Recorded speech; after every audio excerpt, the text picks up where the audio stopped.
What is up, you guys? Welcome back to my channel, and if you are new here, welcome to my channel and welcome back to another True Crime Sunday. Now, for the start of this case, I'm actually going to be telling you what I found on the surface of my research, but then after that things are gonna get crazy. So from here I'm going to be telling you surface level stuff. So today we're going to be talking about Heather Teague. Heather was born on April 25th, 1972. She was Caucasian, had brown hair, and she had green eyes. She was 23 at the time of her disappearance, and she was only 5'2", which is the same height as me.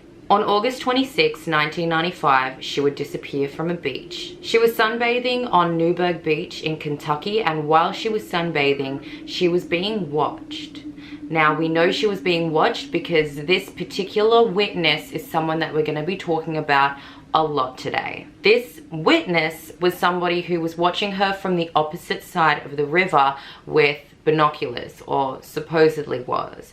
And as this man was watching Heather, he saw, supposedly, a man come from behind her, place his hand on her back with something shiny, and this something shiny is supposedly a gun. Apparently this man grabbed her by the hair and pulled her off her chair and drag her off into the woods that were behind her. This was supposed to have happened around 1:45, and the witness claimed that the man who dragged her off into the woods was somebody who had a big bushy head of hair and a big brown bushy beard. Just big brown bushy everywhere. This is something to remember. Now, the witness said that the man who took Heather was wearing blue jeans but not wearing any shirt, and then later on would come out and say that the man who took her actually had a wig on and had a mosquito net. Authorities searched where Heather had been abducted from, and her bikini as well as some other personal belongings were found, but no one could find anything that led to Heather at all, and nobody has seen her since. Conveniently though, a local farmer was filming some vandals vandalizing crops and happened to get Heather's car on tape, and following not far behind her was a red Ford Bronco. An additional witness would say that there was a red Ford Bronco parked next to Heather's car at the beach, and then in a routine car inspection shortly after Heather was abducted, they pulled over a man in a red Ford Bronco. Now, this is the part where it gets crazy. Not everything is as it seems in this part. This part is where we're going to be talking about suspects, because there is a main suspect, but remember, not everything is as it seems. So the man inside the red Ford Bronco that was pulled over was actually called Marty Dill. Now, I'm saying Marty Dill because I have heard Heather's mother say Marty Dill, but in all of my research, for some reason, and it's possibly a privacy reason, they call him Marvin Dill. Not quite sure, but I'm calling him Marty because that is what Heather's mother is calling him. So the person that they pulled over was Marty Dill. And they pulled him over. He supposedly had a typical murder kit, typical kidnapping kit, and also some hairs in his car that slightly resembled Heather's hair. In this kit there were things like duct tape, knives, rope, you know, all of the typical what you would think would be in a murderer slash kidnapper's bag. He also had guns, but in America I'm pretty sure like every person has guns, so that's not really. On the surface research of this case, I did see some reporting say that they found blood on the inside tailgate of his car, and that apparently lots of people were calling a hotline to report that he was connected to her abduction. But when you go further into this case, I'm not quite sure if I want to believe what the press have said. And then another thing that you might want to trust, might not want to trust, we'll find out later, is that Marty actually resembled the composite sketch that was given to the police by this witness. So remember the farmer who got Heather's car and the Ford Bronco on tape? The police actually ran the plates for the extra car, the red Ford Bronco, and it came up to be Marty Dill's car. So when police surrounded Marty's property, Marty told his wife to leave the property, to which she did, and then apparently he just shot himself, and case closed. Marty wasn't the only suspect for this case, but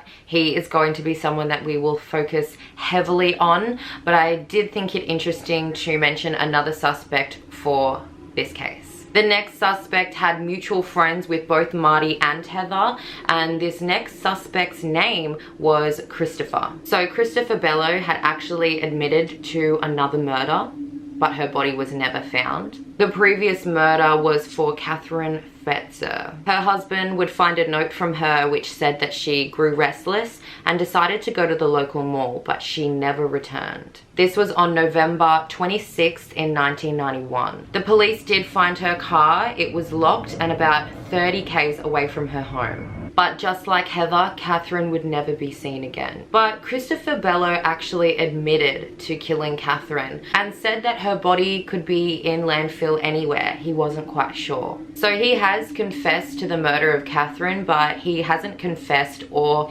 even spoken about the murder of Heather Teague. He has been linked to a couple of other attacks, but please note that these are links that the public have made and not specifically the police.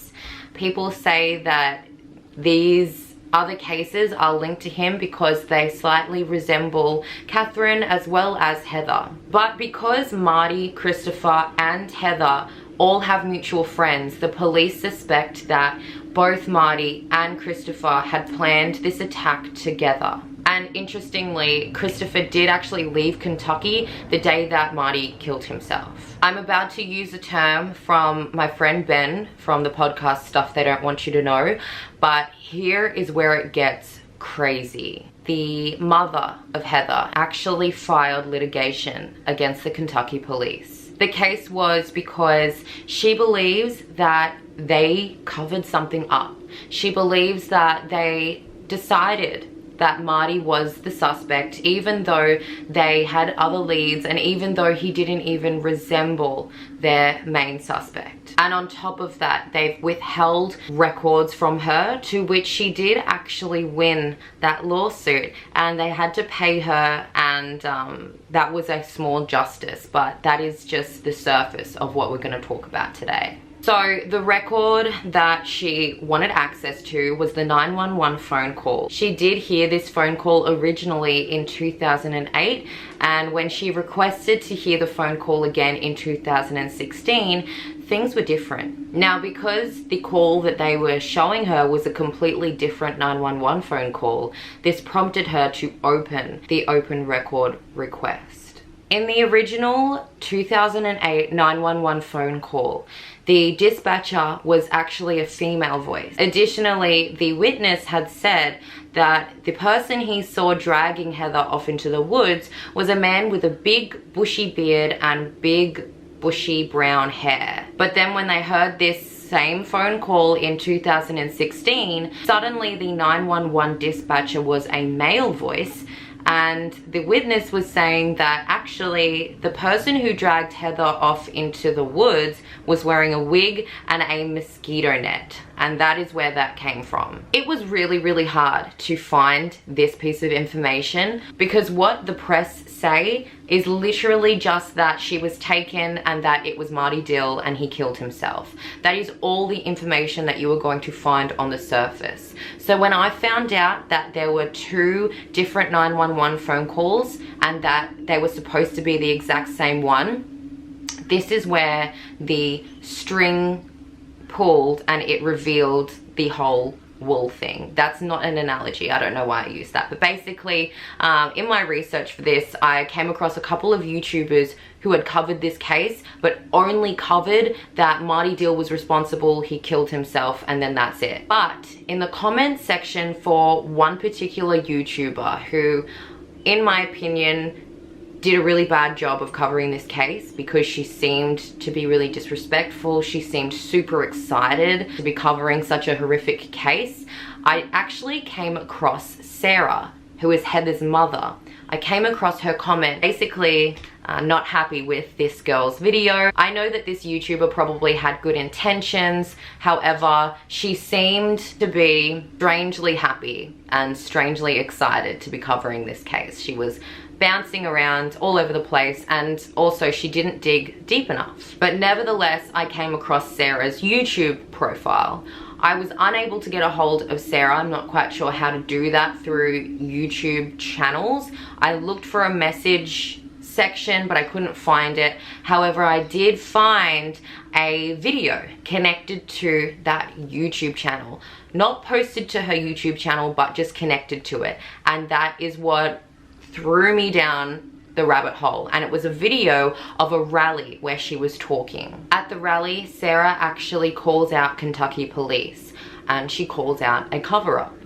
At the start, when you look at these things, it's really easy to think that this mother of the victim is just distraught and can't let it go, and that usually victims' parents go down a depression spiral and they fall into conspiracies on their children's victimization. This is not the case here. I kept watching and things started making sense. She calls out the police saying that they decided that Marty was a suspect even though he did not fit the witness's description. Remember, the witness's original description in the original 911 phone call recording. This is because Marty shaved his head because he was balding. He shaved his head and his beard shortly before Heather's abduction. The composite sketch was of a man with a big bushy beard and long brown bushy hair. Remember, that was the original description that this witness gave in the 911 phone call. Because at the time of her abduction, he was balding and he had shaved his head and his beard, the police did not account for this. So Sarah is saying that because the farmer had caught his red Ford Bronco on tape near Heather's car, that when they ran his license plate, they saw his license plate photo from 1994. In his license photo, he did have a big bushy beard and brown long bushy hair.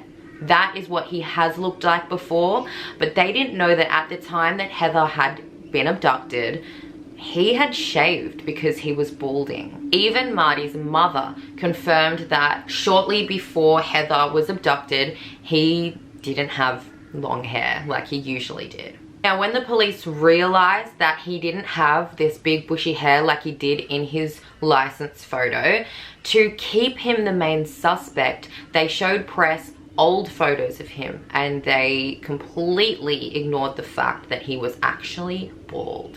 On top of this, he's also a lot shorter and skinnier than what the main suspect was said to be. Sarah also says that there were mugshots of Marty shortly before Heather's abduction, which are listed as him being bald at the time. If they say that they don't have this mugshot, it shows that they are at fault, and if they do show the mugshot, it will show that they're at fault again because he would have been bald, and he's listed as bald in these recent mugshot photos. There are also discrepancies from when this witness said that he called. He says that he called immediately, but there are no records of him calling. Sarah says that she actually spoke to the witness, and the witness claims that he actually radioed police. On top of that, he came in 4 days after the abduction to give his composite sketch. She says that because they got the farmer's footage and Marty's car just happened to be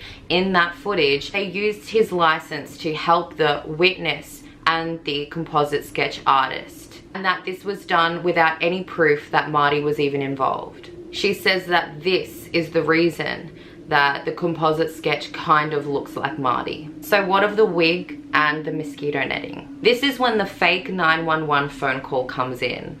Now, why was there a fake 911 phone call made?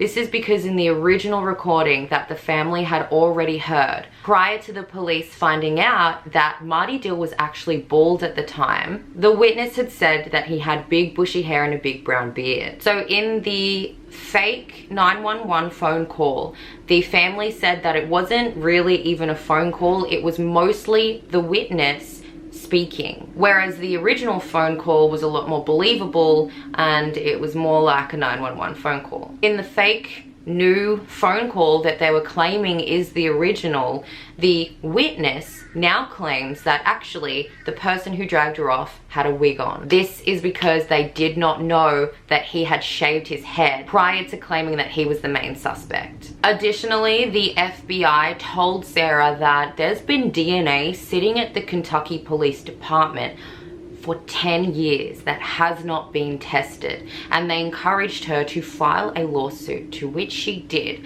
but because she ticked the wrong box on a form, she made a simple mistake on one of the forms, the judge had issue with this. If you haven't already pieced it together, the witness is sounding like he is a lot more involved with the police force than just being a random civilian who was spying on a random girl on a beach and saw her get dragged off. If you were thinking that, you are leaning to where I'm leaning, because this next piece of information seals it for me. Let's go back to when they had a standoff around Marty's house before he killed himself. Now, during this standoff, his uncle and his dad were actually present, and his dad was allowed to bring him his medication. But guess who else was at this standoff? The eyewitness. The witness was at Marty's house during the standoff. Why? Why was he there? And on top of that, it was actually this witness who found her bikini and all of her possessions. And remember, this witness didn't actually call 911, he radioed. In what scenario would a normal civilian be spying on someone from across the lake and need to call 911 but instead radios? To me, this does not seem like a casual civilian who was just chilling at the beach with his family. Also, when Marty supposedly shot himself, it was shot at a strange angle and there was no gunpowder residue test done on his hands to see if he was actually the one who killed himself, or to see if someone had just come through the back and shot him. And that is actually something that Sarah says is quite a possibility. Sarah has been repeatedly discouraged by the Kentucky police. In fact, Robert Schultz from the Kentucky Police Department has told Sarah that it doesn't matter how many open record cases that she files, they will deny every single one of them. And she has confirmed that to this date, they have denied every single one of her requests. Sarah says that the Kentucky police have utilized a loophole in the law which states that all record requests can be denied if it is part of an open, active investigation. This case is over 20 years old. She says that this law was invented so that investigations could be protected, not so that they could be protected from investigations. She says that she's had a lot of encouragement from the FBI, and she also says that she doesn't hold ill will to every single investigator or police officer within the Kentucky Police Department, but only to the people who are responsible for actively covering this up. In fact, it was in 2007 that she had to have Heather legally declared dead so that the FBI could give her files on it. And although people from her town do think that Heather is deceased, and even though she has had to have Heather legally declared deceased, she does believe that she is out there somewhere, and that there is no evidence to suggest that Heather is actually deceased. Sarah has actually commented that if you just scratch the surface of this case and believe what the police and the press have published on this case, it does seem very much like a made-up story. But what exactly are the police covering up? Are they simply covering up the fact that they did shoddy and lazy police work to where they thought they had a suspect just because he was a bad guy in the neighborhood? Or were they covering up something a lot bigger? Sarah says that when she found out that Heather's car was abandoned at Newburgh Beach, that her and her other daughter Holly went down, and when they went there, it was covered in yellow police tape and that there were police all over the scene. She also said that state investigators were already there. She also says that the night before Heather was abducted, she met up with a policeman. Additionally, in the redacted files that Sarah was given, it said that Heather's case had links to prostitution, drugs, a strip club, and trafficking. Sarah says that she believes that Heather was involved with the police in an informant way. She also believes that in this incident that was planned by the police, which is why state police were already there, she says that Heather was taken and most likely sold under the watch of law enforcement. She says that they used a known criminal in town to blame him for this abduction to cover up their own faults. She also says that she believes that this witness is actually part of law enforcement and that's why he was there. She says that she doesn't believe that this witness just so happened to be watching Heather with binoculars from a mile away and was able to see this man with a big bushy beard and a big bushy head of hair drag her off into the woods, especially because of the discrepancies in this 911 phone call. She strongly believes that this was a bust that went wrong. She thinks that whatever fate her daughter met was under the watch of law enforcement in the first place. In fact, it was only 2 months after Heather went missing that an investigator from the Kentucky police told Sarah to take down all of her missing persons posters, and that when Marty killed himself, he took his secrets to the grave, and that this was an open and shut case, and basically to get over it. To this day, Heather has never been seen again, and if she were alive, she would be 47 years old today. Heather has a small red circular birthmark on her bottom, and she also has scoliosis and she's got fallen arches. Heather's mother genuinely believes that if Heather wasn't sold, that the reason that she might not be coming back is because she knows that Marty was killed for this and she doesn't feel safe to come back. The other option is horrific, and it's that she was sold, and that this happened under law enforcement watch as a part of a wider bust. Heather's mother Sarah has also said that she doesn't like that true crime YouTubers, such as the one that I found her through, make videos that don't even scratch the surface of this case, and they further promote the notion that Heather was simply taken and that her abductor and murderer simply killed himself and took his secrets to the grave. In fact, I was extremely put off by the other YouTuber's video on this case. Again, she seemed disproportionately happy and excited to be covering this case. I think that if you are a consumer or a creator of true crime entertainment, like I am, there's a really fine line between wanting to help and just wanting to entertain people.